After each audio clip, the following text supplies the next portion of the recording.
trauma is a fact of life, and trauma doesn't have to be a life sentence. Welcome to the Couples Therapist Couch, the podcast for couples therapists, marriage counselors, and relationship coaches to explore the practice of couples therapy. And now, your host, Shane Birkel. Hey everyone, welcome back to the Couples Therapist Couch. This is the podcast that's all about the practice of couples therapy. I'm Shane Birkel. I'm a licensed marriage and family therapist, and I'm here to bring you the most up-to-date information on how to help people have a better relationship. So whether you're a therapist who's looking to learn more about working with couples or a person who just wants to have better relationships, I'm hoping that this information will be valuable for you. I try to bring on many of the leaders in the world of couples therapy for interviews. So if you're interested in this, definitely subscribe and like the episode. I'd be really, really grateful for that. And if you're interested in the Couples Therapist Inner Circle, there's more information about that in the show notes, and you can click the link to find out more. So thank you so much. Please click subscribe, and I hope you enjoy the show. Hey everyone, welcome back to the Couples Therapist Couch. This is Shane Birkel, and today I'm speaking with Dr. Peter Levine, developer of Somatic Experiencing and author of several best-selling books on trauma. Hey Peter, welcome to the show. Good to be with you. Yeah, I'm really excited to talk with you about somatic experiencing today, but I'd love to start by hearing more about the new autobiography that you have coming out. Oh, okay. Well, in my elder years, I thought it was time for a reckoning with myself to really delve into my life, what things have happened, what things were missing, and to kind of try to form a coherent narrative. So it was really an excavation just for me. And then a very good friend who read it said, Peter, you need to publish this as a book. And I said, I can't do it. It's too vulnerable. I mean, there are beautiful parts, but it's too revealing. And she said, well, I really think about it. So a lot of times I do my thinking at night when I'm asleep in the form of dreams. So in the dream, I'm standing by an open field, and I have in my hand a bunch of sheets of pages that are typewritten, manuscripts of some kind. And I look to the left and look to the right, and I just cannot decide what to do. So in my indecision, a wind comes from behind me and takes all of these pages and lifts them into the air to land where they may. And then that was my decision, that I will put this out because I do, and my friends really reinforced this, that I think it's something that can really help people with their own healing. And so I then published it. And even though some very violent things have happened to me involving the mafia and so forth, in somatic experiencing, we don't go for the traumatic core. We really work around the periphery and connect with body experiences, which are in a way the opposite of trauma. So, for example, when I was writing this, this memory came up with my parents. When I was 4 years old, I woke in the morning, and at night my parents had put a Lionel train tracks all around underneath my bed and all the way into the room and then back underneath my bed again. And I woke up with such joy, and I just jumped out of bed and went to the transformer and changed the speed and made the whistle go. And in that moment, I knew that I was cared about, that I was loved, and I could feel that in my body. So that when I was beginning to work with this time of tremendous violence and life threat, I had a foundation for that, a support for that. And so the book, I really believe, really weaves back and forth with so many different things. I mean, many people know me, as you said, as the developer of somatic experiencing. But but very few people, almost no people, just a handful of people know anything about my history, on how my own personal Chiron, the wounded healer, was pivotal in developing somatic experiencing. So that basically is the subtext of the book, An Autobiography of Trauma Healing Journey, when I have a really strong belief that it will help the reader excavate their own stories and even write their own stories. So you can get it, pre-order it on Amazon or Barnes and Noble. It's so I'm just at first, I mean, I really just still had many apprehensions, and I have a little bit. But in the endorsements, a number of people I knew and people in the field wrote such beautiful things about me and my work and the book that I really felt their caring and their support. And again, that gave me more of an impetus. Yes, I'm ready to let these pages go fly in the wind and land where they may. Yeah, and that's one of the things that's so beautiful about authors sharing their story, that it can be so helpful to other people, but it is so vulnerable and scary to put yourself out there in that way. So I'm Indeed. really grateful that you were willing to do that, because I'm sure it'll be helpful to so many people out there. Oh, thank you. Yeah. Thank you. Well, as you were talking about the experience that you had with your parents as a child, Mhm. it's such a loving experience that helped you feel grounded. And oftentimes, I feel like when we're talking about people experiencing adversity in their life in the present day, oftentimes we talk about the difficult things that they went through and how that's informing what's going on in the present.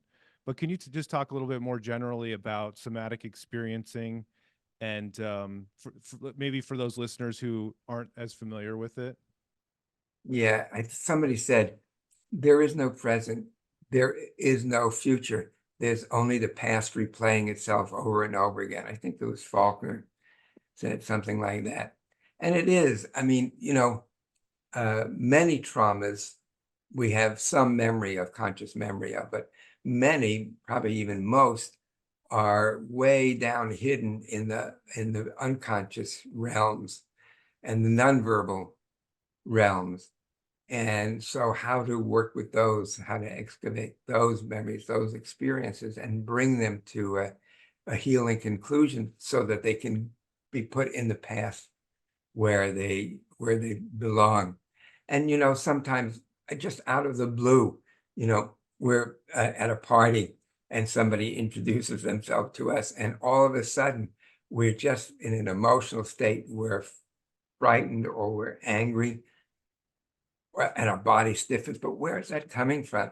That usually doesn't have anything to do with that particular person, but something got triggered. Anyhow, these types of memories, uh, again, as I say, are not conscious memories. They might be called body memories, or maybe even more accurately, procedural memories.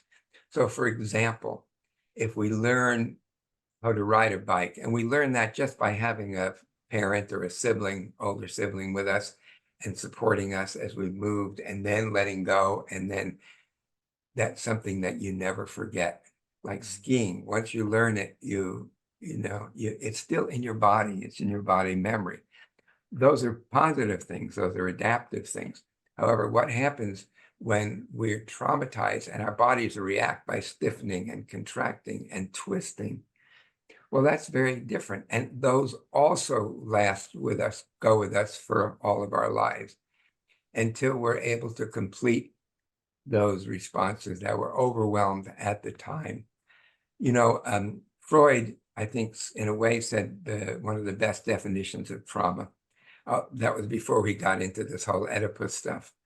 That trauma occurs when we are, what did he say? Trauma is a breach in a protective barrier against stimulation, leading to overwhelming feelings of helplessness. Mm-hmm. I would just change that a little bit. Trauma happens when when there's a breach in the protective barrier against overstimulation, leading to feelings of overwhelming helplessness. And that's what trauma is about. And so many times when we're feeling enraged or helpless or collapsed or stiff, that's not due to something in the present usually. It's something that may have happened years ago, maybe decades ago. So again, how to recognize them when we're with a client? How does it show up, for example, in a therapy session? Mm-hmm. Yeah, and can you, based on that definition of trauma, can you say how the trauma of neglect would fit with that, Yeah, not feeling safe? sure. Well, yeah, again, neglect is about not feeling safe. I guess that's a big part of Yeah, it. Yeah. but we are overwhelmed by those feelings of unsafety, of being unprotected. They can be overwhelming because, as you know, as mammals, when something like that can happen to us, we can be killed, we can die. So we need that protection. And so, again, if we're feeling unsafe, even though it's due to neglect, it's due to not being overstimulated, but in a way, it evokes these feelings of threat and danger and imminent danger. So, so I think that we could say that that neglect can be experienced like death because it could be like death. In mammals or in primates, for example, if one youngster is put away from the group, not allowed to, because he may have done something that was not acceptable. And unless he's able to find another tribe to connect with, which they usually not, they will die. So that lack of that ostracization and the lack of neglect can be experienced like a death because it could be a death. So it still fits in with that definition of trauma, but it's different. There are different nuances, and I think those are the difference. One of just being overwhelmed sort of by an external event, and then being overwhelmed by an internal event. I mean, in some ways they're both internal, but you can see that you can compare and contrast, but they're all traumatic. And again, if we don't feel that sense of safety, then when we're threatened as at a later time, it feels more devastating, but it's because of the earlier foundations. So, and there's a lot of research on this right now that basically our bonding and attachment experiences with our parents and caregivers, they make a very big difference in our susceptibility to trauma, in our overall resilience and our capacity to rebound from traumatic events. And so again, that also fits in with that neglect question. Yeah. So if I'm growing up with parents that are provide me with a sense of safety and love and being cared for, and I go out into the world and I experience some sort of trauma, then I have that sort of home base to go back to and to sort of process what happened and to feel safe. But if I don't have that, whether it's an abusive situation or neglectful situation that I have with my parents, then it makes it much more confusing, and I never have the ability to process what happened. And is that sort of how you would think about the impact of the parents in the situation? Oh, absolutely, Shane. I mean, you said it spot on. I mean, there's really not that much I could even add to that. You know, that foundation will carry us through our lives. As I was talking a little bit about my autobiography, uh, you know, eh, just knowing, and again, there's some research on this, if one person at one time really cared for you, supported you, and you felt love from them and caring, that can make the difference. Because otherwise, I don't think I could have faced some of the horrific things that happened from the mafia for several years that went on, and eventually wound up my father, because he refused to testify because we would have been murdered, eventually went to prison. So this is a heart-wrenching time for my, a frightening time and a heart-wrenching time. But again, going back and forth between some of those memories and that memory, to a couple of memories again of when I felt caring and felt love. I don't know if I would have survived it without that. And I think almost all people that are not in mental institutions, quote, mental institutions, uh, have had someone at some time who cared about them and let them know that they were valued. So when you're working with somebody and there's so much trauma, I think it's essential to kind of explore first those things that let us know that we were not alone, that we were really, we were supported, we were cared for, we were, in a word, loved. Yeah, and this is why I think therapy can be so helpful for people because it's very confusing to make sense of what you're experiencing in the present sometimes. I might be feeling angry or afraid or hurt or sad or whatever Yeah, based on what's going on in the present day world. But, you know, have it's not just as clear cut as, I went through this trauma and that's why I'm feeling this. It's like, no, at times I felt loved, at times there was trauma, at times there were a lot of different things happening, and it yeah. becomes very confusing to know how to make sense of what's going on sometimes. Right. Well, and again, how to stitch these together Hmm. so they're not just remaining as opposites. So you're able to hold together in one hand these supportive, grounding, centering experiences of being cared for, and the other hand, the trauma. And you're able to kind of shift back and forth. You don't just go for one or just go for the other or go for one and avoid the other or vice versa. It really, really is about holding them together because this has had a lot to do with how we developed as human beings. Hmm.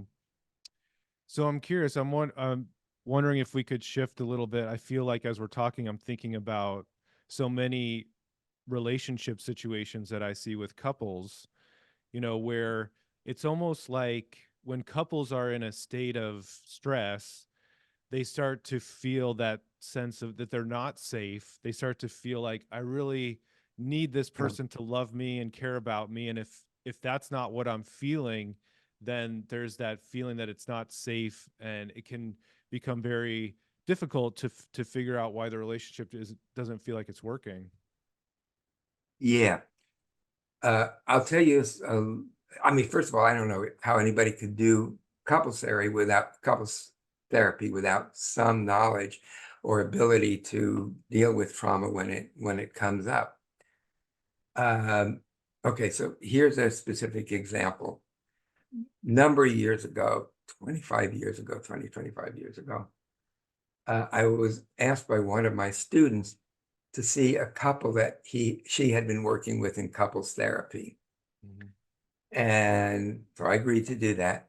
And the couple, the husband and wife, came in, and and of course we have the couples therapy couch, and they sat on the couch as far apart as they could possibly sit. And again, that's not something that's unusual to couples therapists.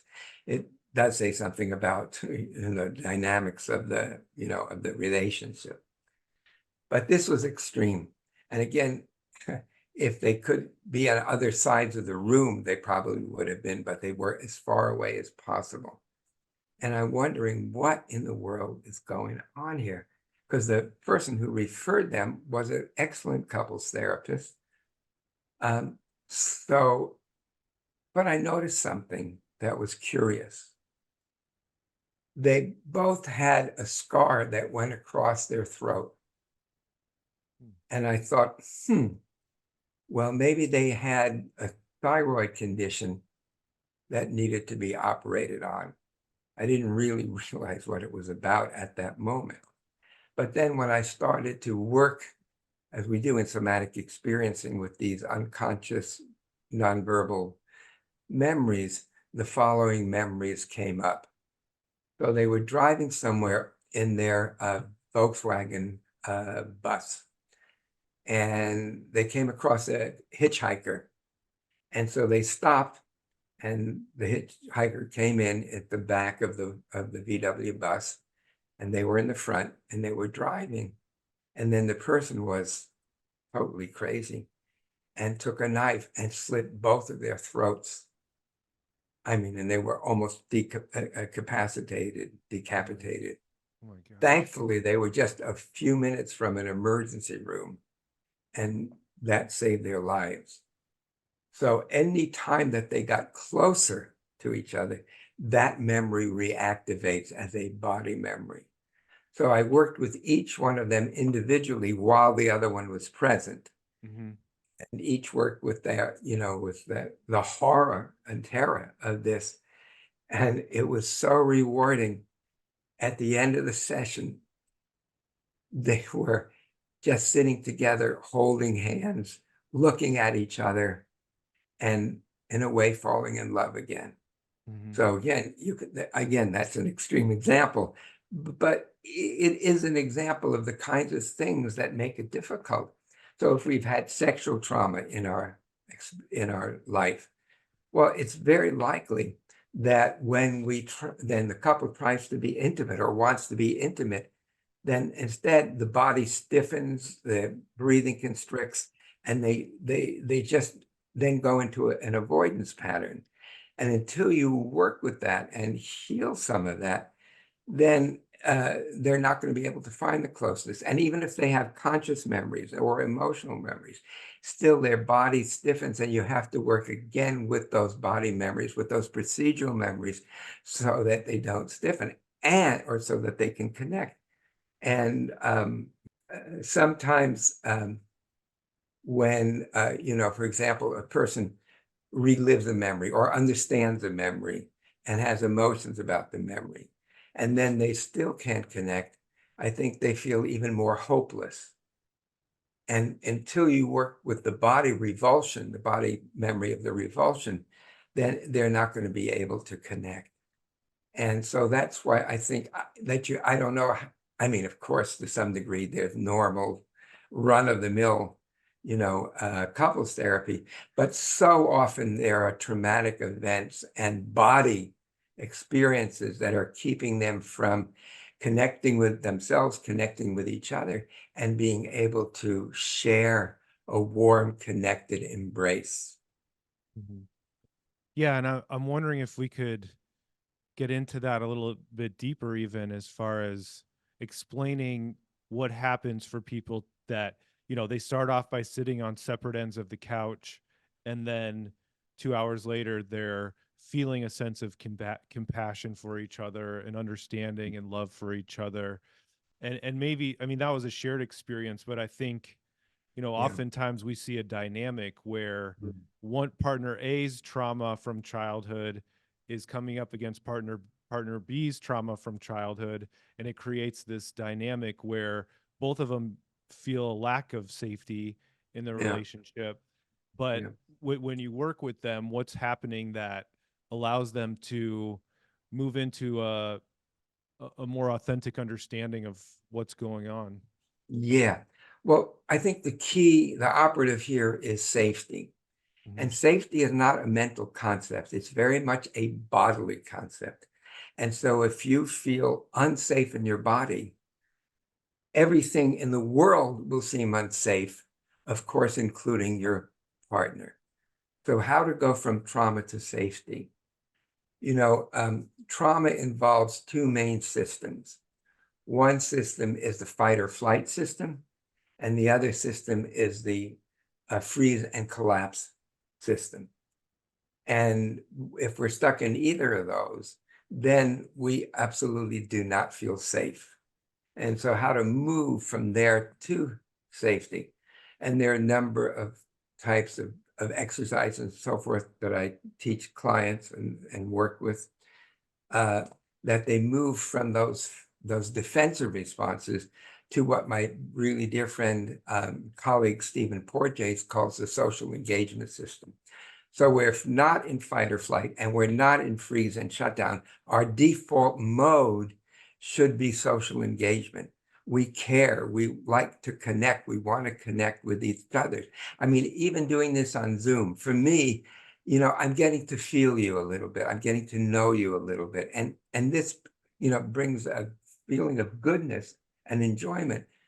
And, when I started, because of COVID, doing more things online, at first I felt very awkward about it. I was, I said, it just was, it seemed so unnatural to have to do this all online. But now I find that it's relatively easy to be able to do that now, and to really feel that desire for connection. And I think once we are feeling safety in ourselves, we will want to reach for the other. And if it's a couple dynamic, we'll want to reach for the other half of our couple, and really desire contact, ventrovental contact, eye contact. But again, remember, if on the other hand, we're stuck in fear and fight or flight, or in shutdown and freezing and shutdown, we're not able to make that contact. It just is not possible, because we will not experience the safety that's necessary to have that connection, that social engagement connection. It just can't happen. Physiologically, it's not possible. So again, when you're talking about couples work, you have to look, at least explore, or see that possibility, perceive the possibility that there might be trauma operating here. And as couples therapists, you may not be trained to work in this way with couples, but still then you can refer them to do either one or both of them, best to do both, to do individual sessions with a trauma-informed therapist, hopefully a therapist that knows not to flood people with their traumas, but how to work gently, to titrate, to gently connect with some of those sensations and feelings, and then to come back into the couples therapy. So, and again, when that happens, our default mode is to connect. F.M. Forrester said, connect, only connect. And I think that's our basic drive, to connect to ourselves in wholeness and connect to the other person in soft desire, in wanting to open to that other, to be with that other in an intimate way, in a connected, intimate way. But again, if our body recoils every time we start to make contact, that can't happen. So we have to find safety enough. There's no such thing as absolute safety. I talk about relative safety, where we feel more safe than not safe. And that's what makes it possible to connect at that intimate level. At least that's my years of experience inform me. Yeah. Yeah. And I want to share something about, from my perspective. You can tell me if you disagree or if you see it differently. But, and along the lines of what you're saying, the way that I see it is that I believe people have to take responsibility for their own safety, even in the context of a relationship. Meaning, and I love what you said earlier, as far as the other partner can be a compassionate witness for the work that one partner is doing about their own trauma, but that I want to guide that individual into compassion, let's say for their childhood self who went through a traumatic experience, so that they can move into valuing themselves more and showing up in their relationship as their adult self in a more intimate way, so that they aren't dependent on their partner for that safety, but that they will be a safer person to attach to if they are taking responsibility for themselves. I think the greatest gift that we can give to the other, the intimate other, is that we can provide safety within ourselves, that we can know ourselves in that deep way. And when you have two couples, or two parts of a couple, that can do that for themselves, and then they can gift that to each other, then again, that supports that capacity for connection and to take responsibility for ourselves. If you break that word up, it's response ability, the ability to respond in the here and now. And again, I think that's what all of us, I think, really strive for in our lives and in our relationships. Yeah, that's great. And you mentioned something earlier about the unconscious nonverbal memories, and I'm wondering how you work with that, or if it is it necessary for people to have to bring things up to the consciousness, or is it possible to help people without going there? No, I mean, I don't think so. I mean, it depends how you go there, of course. Hmm. But I think, at some level, they will always interfere with our attachment capacity. Hmm. And it will come up in the relationship. I mean, how many people meet somebody and they say, this is the relationship. This is the person I want to be with for the rest of my life.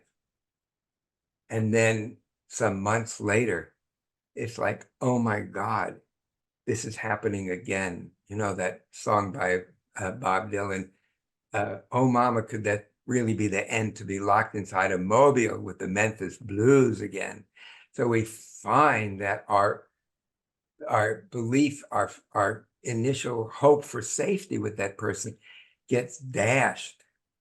And you then need to look for, where is that coming from? Hmm. That's not, that person didn't change in the few months from when you met them in the first time and fell in love. That's something that got triggered in you, and probably something in you that got triggered in them. So again, if we're not committed to doing our own work, then I think we're limited in the capacity for connection and social engagement. Yeah, that's great. And so if something is nonverbal, does that have to do with slowing them down and having them move into their body and experience the Yeah. emotions of whatever's Well, coming up?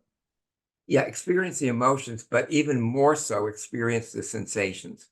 And again, in somatic experiencing, we don't just dive into the emotions and the difficult sensations, we touch into them. Hmm. And our fear is that we'll contract, but we will a little bit. But if we're guided, there's a contraction, and that's followed by an expansion, and then a contraction, and followed by an expansion. And I think when we're guided to do that, then we don't feel stuck anymore. Here, I have this little uh, play thing here. Hmm. Oh, It's great. called the Hoverman sphere. Hmm. And so when people first touch into their trauma or into their difficult sensations, there is a contraction. And most of the time we fight against that contraction, but that just keeps it stuck. So if we're guided to just touch into the sensation, then it will move into an expansion, and then another contraction, and then a greater expansion, and another little expansion, and a great contraction, and a greater expansion. Hmm. So again, I think it's really one of the things that somatic experiencing is adamant about, is that we don't plunge into the trauma. Hmm. Because, I mean, one of the things about somatic experiencing is it really helps people do better what they do, to do how they do what they do. So we train people in all different forms of psychotherapy and psychiatry, but also people who are doing body work or other kinds of healing work. And so I think that these are tools that can be used by anybody, and can be used by, couples therapists. One of the things that I unabashedly could recommend is to take at least the first uh, 12 days of the training, the first level of the training, because then you'll have some of those basic tools of how to track people where they are, how to observe that in their bodies as you interact with them, or as they interact with each other. So, and you can go, well, to the somaticexperiencing.com website. There's also a connection to the traumahealing.org where those trainings are and where they're given. They're given in many, like 44 different countries. So it's usually fairly easy to find a training. And I say, just do that first year, that first semester. And then of course that most people get addicted to it, quote, addicted. And then they want to continue it with that work. So it's a pretty extensive training, but again, just to do that, so you learn these basic skills of perception, and it will help you in your psychotherapy. It will also help us in our relationships, because when we see that our partner is going into a place where they're stuck in their bodies, we can just stay there, be centered and grounded and present ourselves, and just say non-verbally and even verbally, dearest sweetheart, I'm right here with you. I'm right here to give you support. And if you can just tell me what you think that you need, I will try to provide that. So again, if we've found this in ourselves, that is the gift that we can share with each other. And I think if there's anything that I want to say about couples therapy, it really is just this, that it's about the capacity to co-regulate. But that's difficult if we weren't co-regulated as babies, infants and babies. It's something a skill is really what it is. It's a skill. And we can learn that in doing some kind of therapy work, especially something like somatic experiencing, where we learn how to do this, how to when we work with our partners in the class, how to co-regulate, how to be regulated, or helpfully to be regulated. And on the other hand, to then learn how to self-regulate it. And that's kind of the normal development for, going from infants to babies to toddlers. And then to, we first start with needing the capacity to co-regulate, because we can't regulate ourselves. Infants can't do that. If they're cold, they can't put on a sweater. They can cry and yell, and the parent hopefully is attuned to that enough, and then just holds them and, puts and sees if they, if they need some comfort along those lines. So again, it's the infant cannot self-regulate. They have to learn that from the caregiver, to learn how to co-regulate first, and then to be supported to learn how to self-regulate, and to use the SE tools, somatic experiencing tools, to do exactly that, to learn how to self-regulate, to be reflected with another, but then to learn how to self-regulate. And again, I think this is the greatest gift that we can give to the other, is to be there present enough for them to use us to co-regulate, and then to learn how to self-regulate. I'm being redundant here, but I think it's such an important thing to learn, that if we're not aware of that as a possibility, we could easily kind of go past it and not attend to it, and not really even know that it's happening, that need is there. No, that's great. That's great. I'm wondering how important you think it is for therapists themselves to do some of this work in order to serve the clients they work with. Oh my gosh, Their own work. Shane, we have to do our own work. That's one of the things that I try to make clear in the Autobiography of Trauma, that we have to, those of us who are attracted to the healing professions, most have at least some significant trauma in their lives, or we'd be doing something else. And to see this as an opportunity to be able to do our own work. I think I mentioned there's an archetype of Chiron, which is the wounded healer. And some parts of my book are really about this, how I came to peace with my wounding, and how I was able to use that healed wounding to help others heal their wounds. So yeah, we have to do our own work as therapists. We owe it to our clients, if nothing else, to do our own work.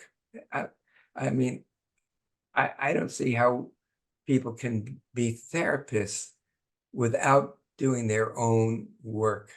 I mean, yeah, I mean, I suppose there are some kinds of therapy where you don't have to do so much your own work, but even there it may be marginal. But say if you're doing cognitive work, and that can be useful, but it's certainly not going to take care of the traumatic residue that we are often carrying. And again, I think in order to be there, we have to be there for ourselves, and then we have the possibility of being there with the other and being able to hold that space together with them. So yeah, as therapists, you have to do our own work. We have to do our own work. And and for me, quite frankly, therapy is a necessary luxury. People ask, well, something like, I hear, do you do therapy? Or something like that.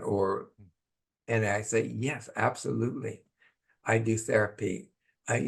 Almost all the time, I'm doing some kind of therapy because I'm having somebody reflect to me what's going on in my life and what might be troubling me, and feeling and being held emotionally by that person.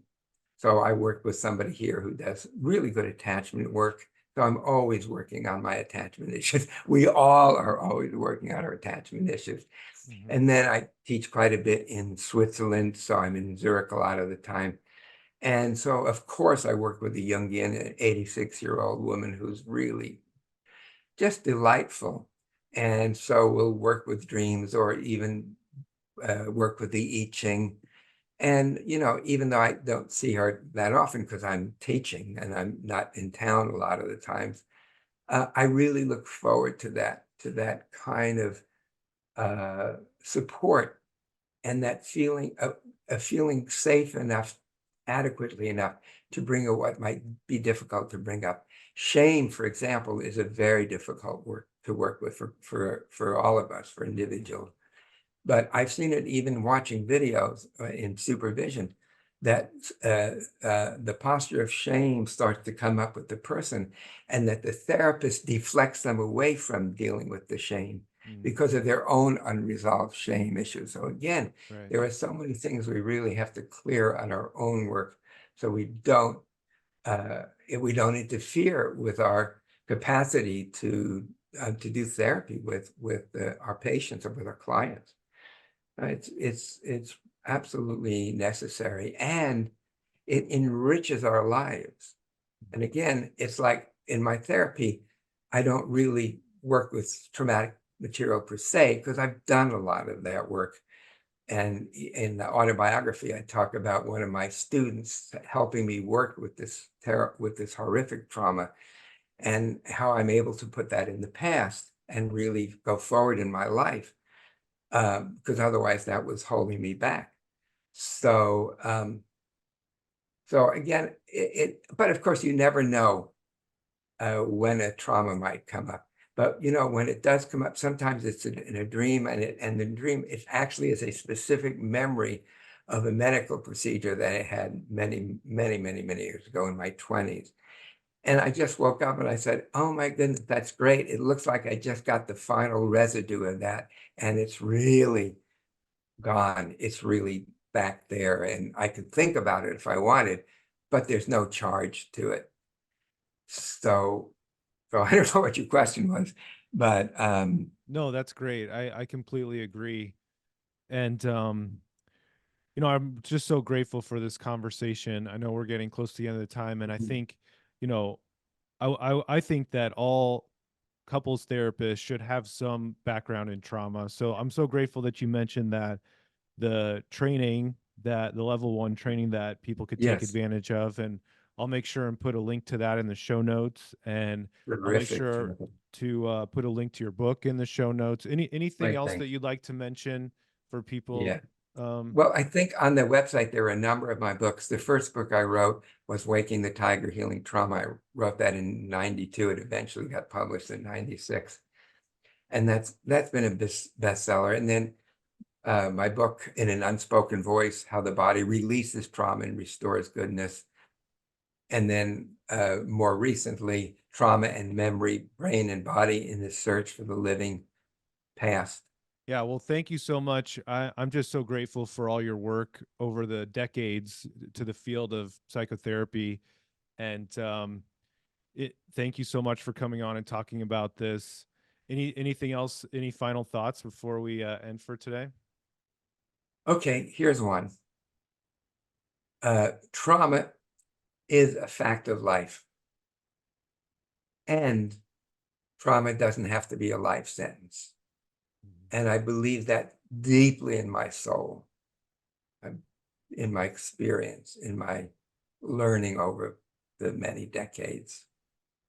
Well, thank you so much, Dr. Levine. Hopefully we can catch up again at some point in the future. Thank you so much, everybody, for watching the show. I'm Shane Birkel, and this is the Couples Therapist Couch podcast, a podcast that's all about the practice of couples therapy. If you enjoyed the show, please hit subscribe. Please hit the like button, and you can continue to get all of the most up-to-date information in the world of couples therapy. If you are a therapist who's interested in learning more about the practice of therapy, or if you're someone who just wants to learn more about how to have a good relationship, definitely hit subscribe so you can get all of the latest episodes. Thank you so much. Also, if you're interested in the Couples Therapist Inner Circle, you can click on the link in the show notes. But thank you so much for watching. I'm Shane Birkel. This is the Couples Therapist Couch.